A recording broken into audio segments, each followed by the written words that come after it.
लेहपासून 205 kilometre दूर असलेल्या ठिकाणी आमचा हा रस्ता प्रवास लेहमधून सकाळी 8 वाजता सुरू झाला. पटेतल्या हिमालयाच्या कुशीत वसलेल्या भव्य पर्वतरांगा, विरळ होत जाणारी हवा, बोचरा वारा आणि थंड वातावरण आणि अशाच तऱ्हेने भरधाव वेगानं आम्ही पुढे निघालो.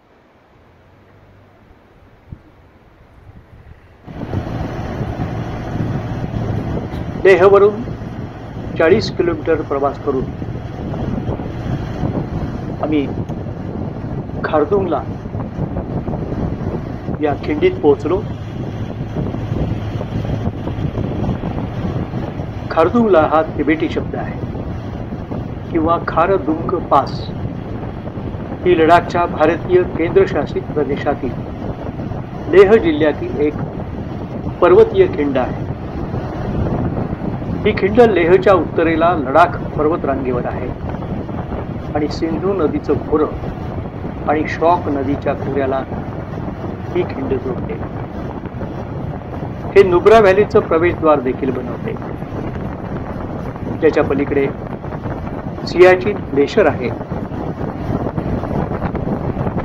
खिंडीतून एक मोटर करण्याजोगा योग्य रस्ता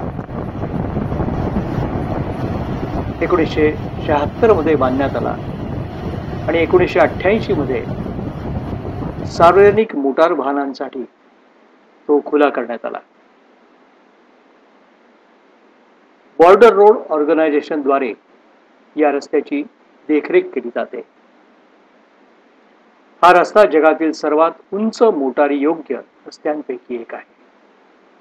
खारदुंगलाची उंची 5359 मीटर म्हणजे 17,982 फूट आहे. खारदुंगला ऐतिहासिक दृष्ट्या महत्वाचं आहे, कारण ते मध्य आशियातील लेह ते काशगर या प्रमुख मार्गावर आहे. 1950च्या दशकाच्या सुरुवातीला विल्यम ओ डग्लस त्यांनी सिंधू ओलांडल्यानंतर वाट फुटते. एक काटा दक्षिणेकडे आणि एक काटा कारगिलकडे जातो आणि दुसरा उत्तरेकडे लेहकडे वळतो. खारदुंग खिंड आणि यारकंद सिकियांचे एक प्राचीन व्यापारी केंद्र आहे. ते पुढे म्हणतात, लेह एका ऐतिहासिक कारवा मार्गावर आहे, जो केवळ सिंकियांग मधील यारकंदकडेच नाही तर तिबेट मधील ल्हासा प्रवाहाकडे जातो. दुसऱ्या महायुद्धादरम्यान या मार्गाने चीनला युद्ध सामग्री हस्तांतरित करण्याचा प्रयत्न झाला. तर अशी ही खारदुंगला खिंड आणि या खिंडीमध्ये आम्ही पोहोचून या वातावरणाचा सुखद अनुभव घेतला. ग्लेशियर वितळताना पाहिलं आणि हिमालयाच्या भव्य पर्वतरांगांचा अनुभव घेतला. असे अनेक व्हिडिओ पाहण्यासाठी आपण आमच्या YouTube चॅनलला सबस्क्राईब करावं ही विनंती.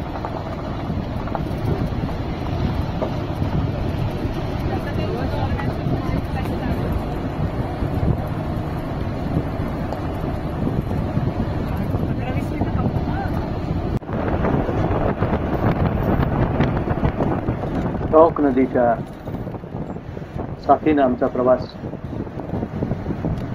नुब्रा व्हॅलीकडे चालू होता. लेह ते नुब्रा व्हॅली असा 125 किलोमीटरचा हा प्रवास. आता आम्ही नुब्रा व्हॅलीपाशी दाखल झालो आहोत. इथला काही भाग हा भारतीय सैन्याकडे आहे.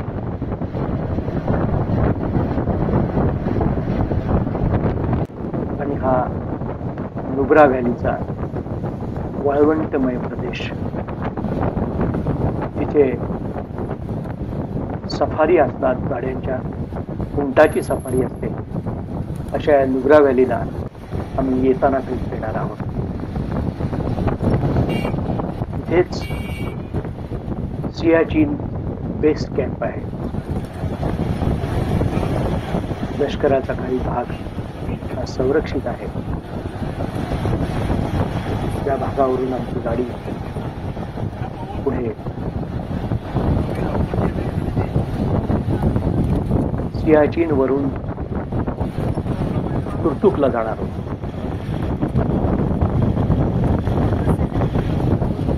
हा लष्कराच्या ताब्यातला आणि या सगळ्या परिसरावर लक्ष ठेवण्याचा केंद्र असलेला हा देश होता.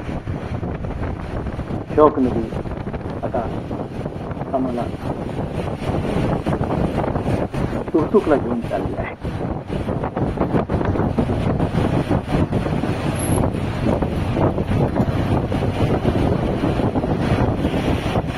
वाटेत शौक युद्ध स्मारक हे आम्हाला भेट द्यायला मिळणार आहे. लष्कराचं एक प्रमुख ठाणं म्हणून याची ओळख आहे.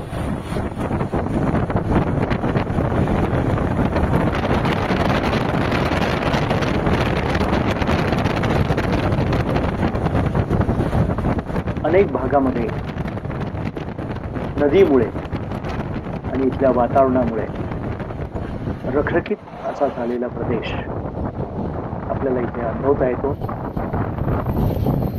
हा आलाय शौक युद्ध स्मारकाचा काही भाग. इथं आम्ही काही काळ थांबलो. इथल्या जवानांना आम्ही दिलेला खाऊ हा आवडला म्हणून तिथली काही छायाचित्र आम्ही आमच्या आठवणीसाठी आमच्या संग्रहात ठेवली. ही त्यातलीच काही.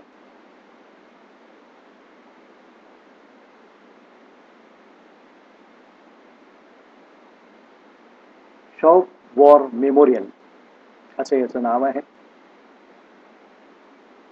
सैन्याची एक तुकडी, एक प्लॅटून इथे दाखल आहे आणि या तळाला आम्ही भेट दिली.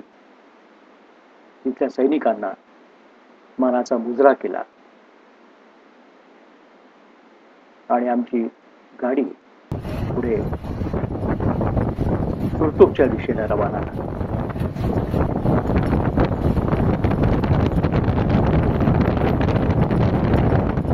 तुर्तुक हा अतिशय सुंदर परिसर असलेला एक भूभाग जो 1971 नंतर आपल्या भारताच्या ताब्यात आलेला आहे. अशा या तुर्तुक या छोट्या गावामध्ये आम्ही पोहोचलो.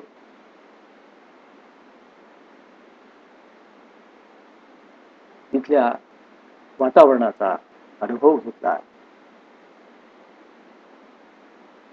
तिथला परिसर आम्ही निहाळला